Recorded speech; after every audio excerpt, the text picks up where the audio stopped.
Hello, everyone. For those of you who missed the interview insights workshop, I'm going to go over a brief overview today for about 10 minutes to cover some tips and tricks on interviews, resumes, and cover letters. So let's jump right in. Perfecting your resume. Before the job even begins, you want to make sure that your resume is looking ready. So what are some things to avoid? We want to avoid using inappropriate emails. For example, sallybabygirl@email.com is not a go in the professional space. So we would like to see professional work emails, some career alignment with your career or professional goals. If you noticed on this resume, we've got bullet points like liked chocolate best or answer phone or shot pics of my friends. So there's a lack of consistency, one, not as much grammar or aesthetically pleasing visuals on this resume. You want to make sure that there's a balance in your resume, not overloaded text, but also not a lack of information, which is what there's a lot of bare white space on Sally Saad's resume. She's also got some distracting visuals. There's a little dancer in that side corner. You want to make sure that if you are including aspects of design, that's more aligned to fields like UX or UI. You should likely go for Microsoft Word type of resume if you're going into other fields, not just because of the consistency and the aesthetic nature of it, but also because resumes often go through AI tools, especially nowadays with recruitment. And the AI tools are able to pick up certain words and phrases from the job description. Having it as a Word file enables the AI to read through that Word file. So that's something to note. You also want consistency in the dates that are written, the start dates, the finish dates. You don't want to go for generic details and skills, and you really want to tailor your experiences. So if we look here at Michael Thompson's entry-level resume, you'll see a look at this, and it really can be done at any stage of the career. Even though Michael Thompson is entry-level, they were able to put some projects that are relevant to the career they're applying to. You can see that it's aesthetic, it's balanced, it's easy to read. They've got career objective up there at the top as a paragraph. They've got their different work experiences and consistency in that. The dates are all outlined with this calendar icon. The job title is bolded and the company is highlighted, or the company or field or role is highlighted in that bigger font. We've also got what they've critically done is highlighted statistics, numbers in as many ways that they could. So shared soft copy presentation with 212 small and medium-sized businesses in 3 months, 78% of 151 fraud vulnerable, 77% annual revenue growth. Of course, this person is an entry-level accounting. This may not apply to many people, but if we think about customer service, how many clients were you helping each day? If you're working at a call center, how many calls are you running?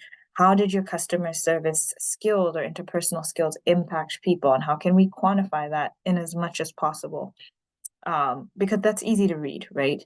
When we're looking at recruiters, you've got about 20 to 30 seconds for both your resume and your cover letter, which might seem unfair. But when you're thinking about, as a recruiter, you're sitting down and you have to go through 200 resumes, it does help when there's that clear picture. It does help when you're directed to specific words and phrasing. And as always, you're outlining the result. Why does any of this matter? That's what each bullet point should be answering, ideally. And now we go into cover letter. You want to highlight all the key components of your role and the job you're applying to in your cover letter, but you don't want to repeat your resume. The easiest way to go about your cover letter is highlighting 3 main skills. So if you're applying for a certain job, let's say with organizational skills, interpersonal skills, and maybe time management skills. You put those 3 skills, if you bold them, again, makes it easy for the recruiter to read, and then you put the relevant experiences under that paragraph. Easy to follow in that way. Also easy for you to compile. I recommend downloading the job description and highlighting different phrases and highlighting different skills. And then you want to tailor the experiences that you've had in the past. For your intro paragraph and your exit paragraph, you really want to show that the cover letter is unique. You don't want it to just be another cover letter that was submitted to any old job. You want to show your passion for that job. So research the company. Find something specific that you can mention in that intro paragraph that shows why you're intrigued, why you want that specific role. And you can even end the cover letter strong with a specific slogan, maybe that the company uses. So if they said they believe that no child should go hungry, you could even end with, and I believe that no child should go hungry. And that is why I've applied to this role, to be able to invest in the lives of children and future generations, as an example. So I've covered the pro tips there. Now we get to the interview. What are some things to do beforehand? You got to know how to pitch yourself, and we're going to go into that in the next slide. But you also want to look at possible questions that are related to the role that you're applying to. You have so many tools at your fingertips nowadays with Google, but also AI tools like ChatGPT that you can ask to interview you before the interview comes up. You also want to become an expert at your own resume, know it from back to front, and how to explain those skills and experiences. And think about what helps you when you're feeling nervous, because those feelings are likely to come up as you get into that high pressure situation. And when you're in the interview, as cliche as it may sound, all these bullets go under the category of being yourself, being authentic to who you are, your personality, because that's really what's going to sell to the employer. Right now, we've seen in the job market that emotional intelligence is the skill that's sought after. So you could be up against someone who may have all the technical skills and experiences required for the job, but the one sought after thing is emotional intelligence, and second after, which really fits under the category, is teachability. Are you able to be taught in the role? Can you adapt? Can you grow? Because if you can do that and you have the ability to learn, then the technical skills they can come later as well. So we've seen various instances of someone with teachability and someone with emotional intelligence, maybe less technical skills, going up against the opposite and being hired. And that comes with also being yourself, right? We want to know that there's personality and not just skill behind the person. And so you're shifted into the most famous interview question. Tell me about yourself. Where do you begin? The PAUSE acronym is a great foundation. You start with personal background to give some context to yourself. You shift into your academic background, and then you go into work experiences that are most relevant to the role, and some skills and strengths are what you end with. So if I was beginning, personal background, I was born in Malawi.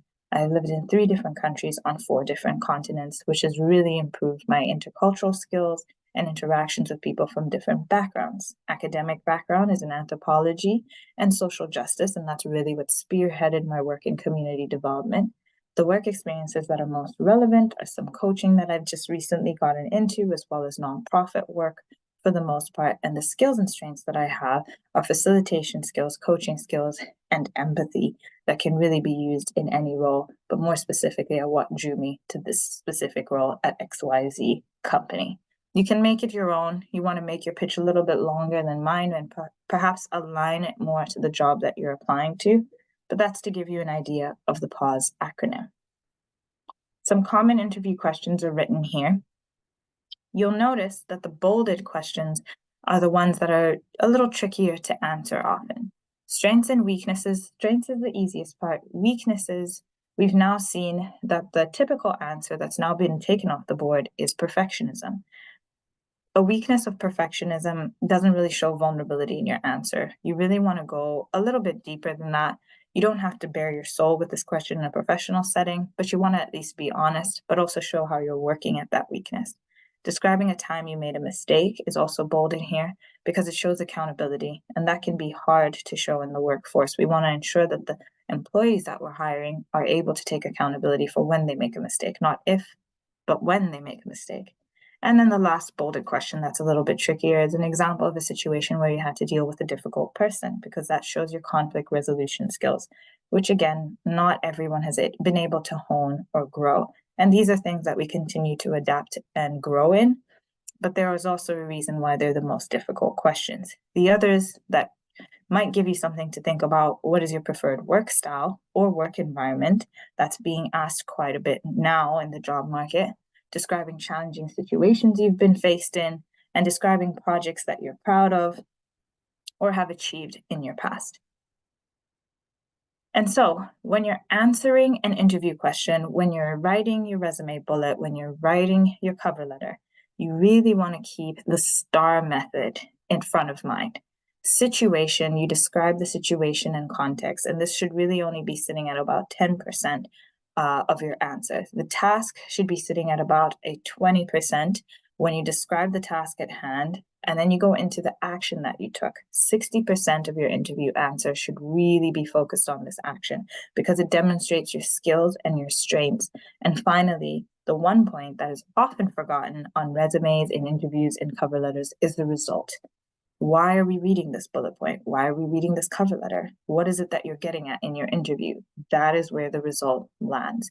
And so you'll see this example of this person in a math class who was struggling. That was the situation. Many people were struggling. They were asked by their math teacher to start an after-school session. That's the task at hand.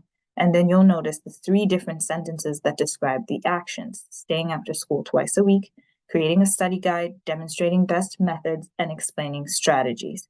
And they end with that result, a very strong ending. The class average was the highest it had been in over 10 years. Notice how they quantify that result as well. As I mentioned before, it doesn't just have to be with accounting. It doesn't have to be these big and enormous numbers.